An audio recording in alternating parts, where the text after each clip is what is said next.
Hello, everybody. This is Pete from PA Labs. It's getting mighty late in the afternoon for me. I've had a tremendous day of writing code. I have written and generated thousands of lines of code. Believe it or not, I have created the entire object model of the war game model itself. So, with just about all of its accompanying tables, fields, collections, all the way down the line. Of course, most of it was generated. I just had to configure it all.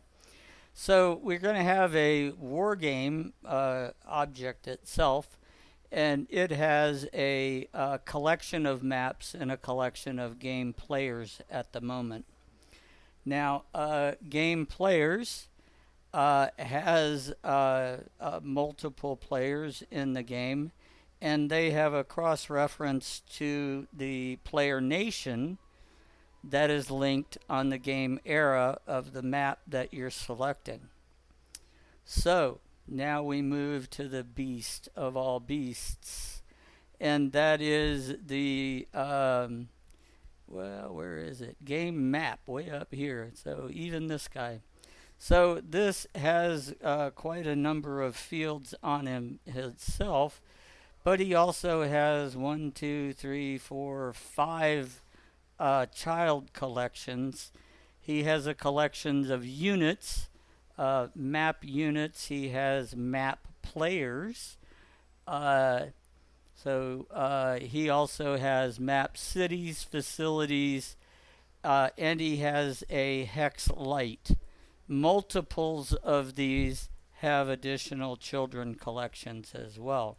So today was spent building the object model and designing it, and then creating the database layer itself, and then coming back in and building all of the code behind the forms.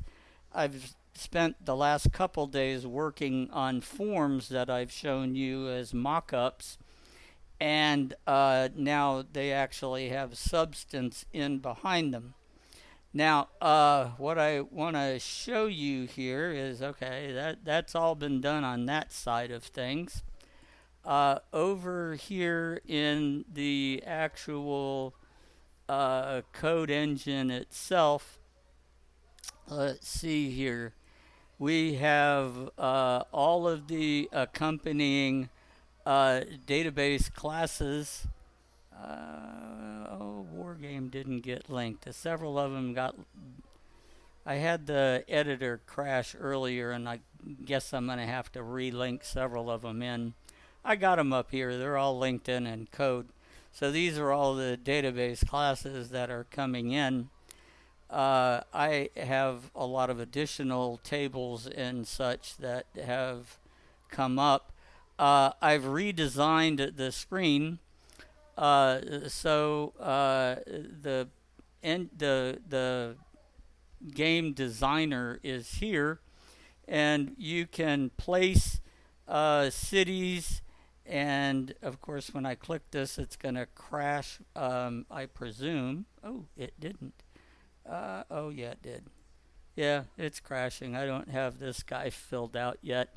Okay, so, but what you can see here is I've begun building, oh, get out of the way, the multiple cursors that are going to be needed. Oh, and you're not going to clear them out on me, are you? Let's see, don't do it yet. Alright, so I want to show you the game unit cursor, because that's the other one I have completed. I got to go build a bunch of those tomorrow. I'll have a unique cursor for each and every element here. So, I think I put it on this one. Yeah, so you'll have a game unit cursor, and you'll have factory and shipyards and cursors for all of this. And you'll have links to map events and the game player system in here as well. I have the export.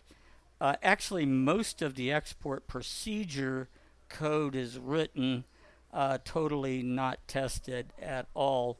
Today was really a whole bunch of work in the back end setting up how things are going to work. It all hinges on the one thing I didn't get to because it's almost 9 o'clock at night, and I've been at this since about 4 this morning. I had a 2 hour interruption with an eye appointment, so that kind of screwed my day. Is you have to link in a map first. Once you link in a map to your game and lock it into the game, then I can paint your game screen, and then I can actually load all of those controls that go and the images that go with the game. Because your map can be any of three different grid styles: square, pointy top, or flat top hexes. And so until I have that loaded, I don't know how to generate any of the images on the screen for placing anything there. I can show you some of the screens that we have, although I think I may have done that on a previous video. They're mostly finalized now, though. Let's see, forms. So we have the facility screen, and I think we can display. No, it doesn't really display for crap, does it? Or maybe it's in the background. Let's see. Nope. Okay. Well, I can't show you that really, other than to show you the working code side here. Have an image up here. Cities can hold two different air units over here.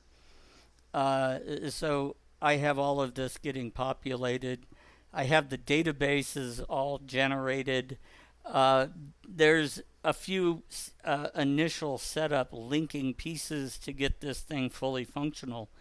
But another good day of work tomorrow, and this will be something we'll be able to play around with tomorrow night, and you'll be able to see it in action, and the cursors popping in and going out, and cities showing up on the map.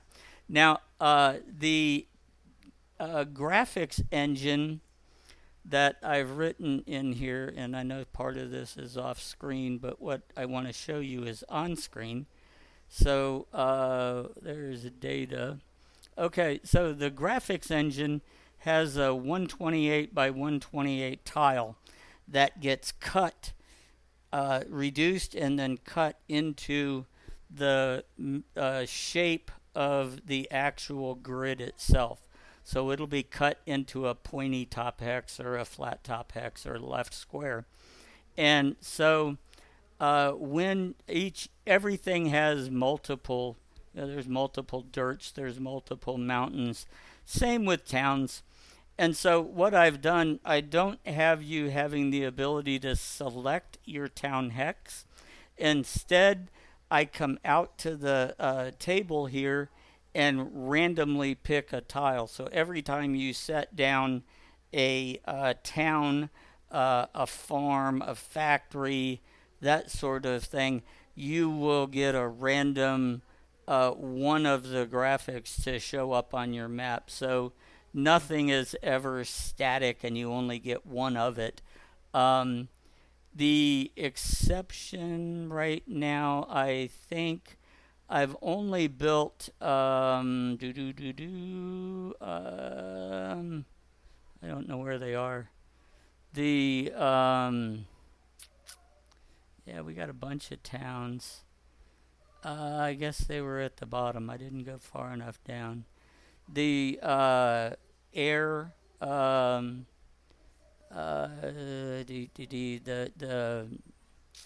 airports and stuff like that are in here. I got a couple POW camps that would come in good for objectives where you got to go free troops from that. We got multiple farms, 6 or so. Airports, where is the airport? Beaches, borders, lots of those. Escarpments, so you can add depth. I got a couple academies. I don't know, I missed it. Somewhere in here is airport. And so I think I only have one of those. I only have a couple of the shipyards as well. So at some point, I'm going to have to break from doing code to go create some more graphics so things don't all stay static and always looking the same. Uh, so that's where the game's at. I'm poised to get all of this code operational, but it's going to probably take another 5 or 6 hours of work to get it to a demoable state. But I didn't want to let a day go without a video for you folks. Um, and So this is what I got. This is what I've been working on. And tomorrow is going to be a really exciting video if what I think I'm going to be able to get done gets done. This should be almost a fully working um, designer. So we should be able to actually start designing everything that's going on. So I'm kind of excited about that.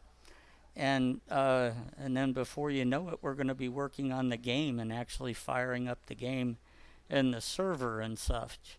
So anyhow, I want to thank you all for watching the videos. Stay tuned. Lots of more exciting stuff coming your way.